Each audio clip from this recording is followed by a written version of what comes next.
Okay, folks, it's your buddy Mike Messier here with a little unusual topic, which I don't cover much. Politics, election time, if I can open this beverage. Trump and Kamala Harris, Trump versus Kamala Harris, Tim Walz, J.D. Vance, all these wonderful players. So normally, I'm one of those people that pretty much votes every 4 years. I don't keep up with local politics. I move, not all the time, but enough. But, maybe I should vote more in those 2-year elections. This one, I'm in Florida, and I have a lot of people expressing to me their opinions. A lot of people actually just assume that they think they know who I'm going to vote for president. And they always seem to assume that I'm going to vote for who they're voting for, which is interesting. So in my little circle, or my big circle of friends and some family, people always just assume that I'm voting. If they're voting for Kamala, they assume I'm voting for Kamala. If they're voting for Donald J. Trump, they think I'm voting for him. It might surprise you, fine folks, that in 2016, I actually voted for a third-party candidate because I was so turned off by the two candidates at the time. Hillary Clinton and Donald Trump was not a big fan at the time of either.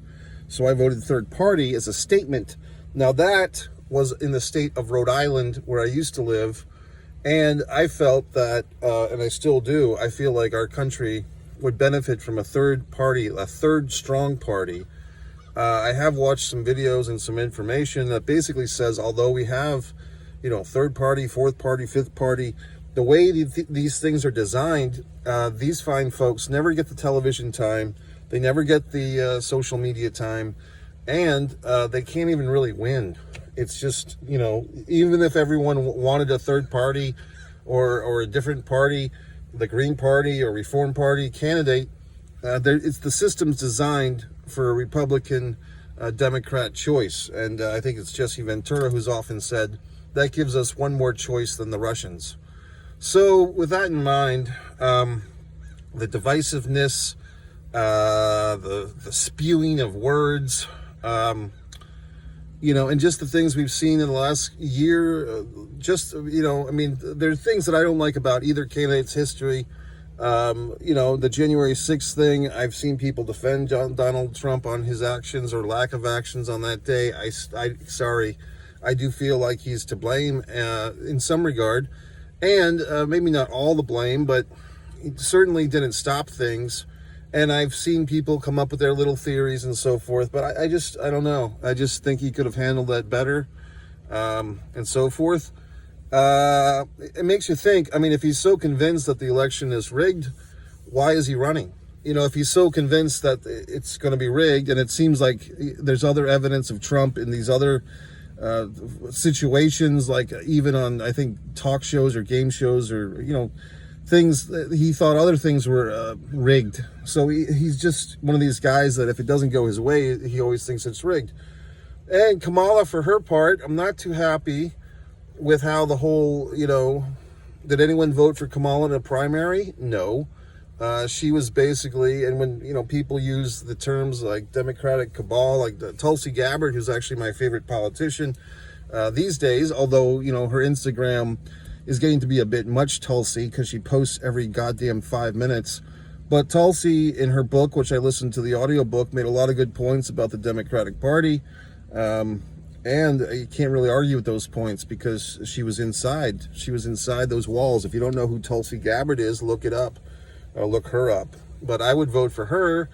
She recently, or maybe a year or two ago, left the Democratic Party, and just about a week and a half ago at a Trump rally, she announced that she is joining the Republican Party. So who knows what has in store for her. That all being said, the way that Kamala came into power here, the way that, Jumpin' Joe is going to run for re-election, and he fared poorly in the debate, and the Democrats, or at least Kamala, were all defending him, saying he had a bad night or a slow start, and then suddenly a week and a half or 2 weeks later, he's out and Kamala's in. And the reason why they put Kamala in is because she has the rights to those funds money because she was on the ticket. So that's very interesting. The politics within politics, as they say. So kind of interesting when you hear Tulsi Gabbard call it a Democratic cabal. She kind of has a point here, folks, or a Democrat cabal. And then if you talk about Vivek, or what's his name? Vivek. Sorry, I was getting his name wrong. Nice guy, smart guy. I don't know if he's a nice guy. He's a smart guy. Vivek Ramaswamy. Sorry, I'm slaughtering the gentleman's name.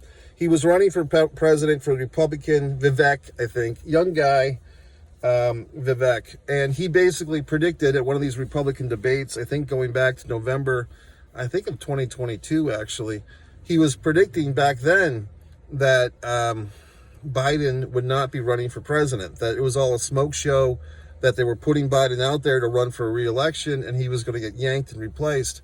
Vivek was saying that in November of 2022.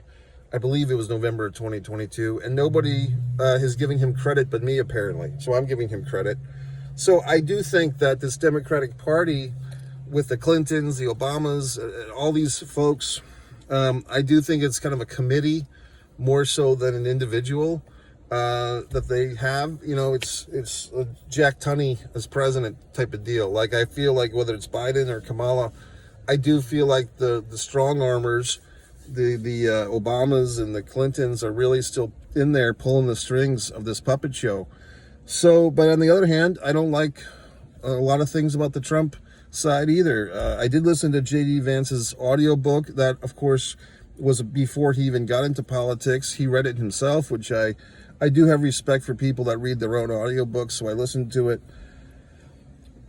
I thought it was a good story. I mean, you know, it's interesting. I listened to his audiobook, and then I listened to Trevor Noah's audiobook back to back. And these two gentlemen from different parts of the world, South Africa for Trevor, and the American, you know, South for good old JD, they have a lot of things different, but a lot of things in common, and really just the struggle with childhood identity, you know, which I can relate to in some regard. So I found both of their audiobooks quite listenable. Now, JD's had some issues with, you know, cat people and so forth. As you know, I'm a cat enthusiast. I'm actually painting cats images these days. Not painting actual cats, but painting, like, paintings of cats are the featured subject matter. So I have a sympathy and empathy for cats and cat owners. So, I mean, JD Vance, I mean, I think he's just, you know, I think with Trump and JD, there are these guys that, like, you know, they do sound like they're on a Joe Rogan podcast all the time. The bros speak and the flippancy and so forth. And if you're looking for a more polished politician, you'd probably go with Kamala. Now, one thing that people don't like about her and her presentation, as they say, is the giggles, the laughs. It kind of seems a little erratic, like kind of like a witch. Like she goes kind of, like she has this weird laugh. And she used to, I mean, she hasn't been doing it so much anymore, but as they say, the word salad, where she kind of starts a sentence and it floats around and it doesn't say much of anything except it's confusing. Now people are pointing out some of Trump's inconsistencies.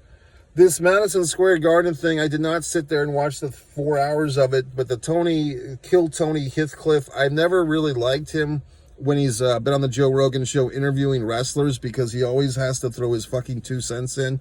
The wrestler is trying to tell a story, and Tony feels the need to interpret the wrestler speak to the fan, and I just don't enjoy that. So, but out of fairness, I did at least watch his, you know, because when you get the sound bites of him saying, you know, Puerto Rico, the garbage and so forth, I said, okay, let me listen to this whole goddamn 15-minute thing. The reality is, I hate to say it, but he was riffing on Trump, you know, like Trump going for his shoes when he got shot and stuff. So Tony's point, his defense, and as far as I know, he hasn't been up in front and center apologizing. He hasn't done the apology tour. He did say a kind of a mean thing to Waltz there.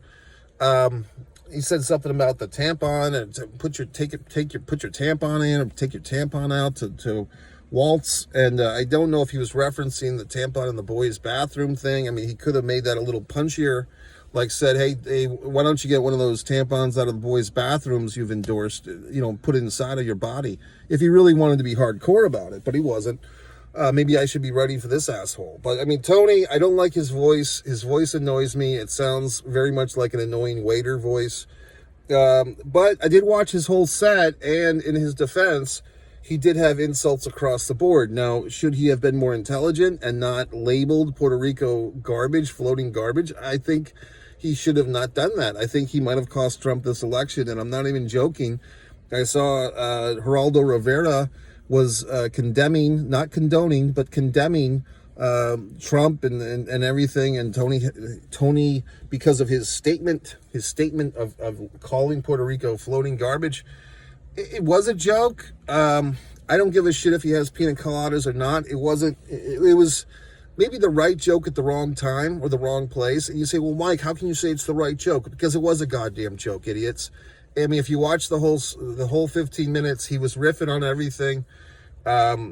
So yes, it was a joke. This is the same guy who did the Tom Brady fucking roast 6 or 7 or 8 months ago. I haven't watched that whole thing yet, but he was making slavery jokes to Kevin.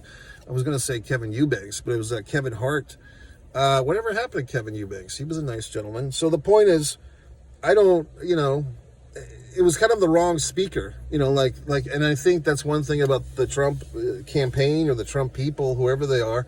And yeah, and another thing is they always seem to get replaced. The Trump people, like 40 people from, someone has to park next to me, but 40 people from Trump's inner circles the last time are now speaking out against him. They're not voting for him. They're not endorsing him, which is a little disconcerting.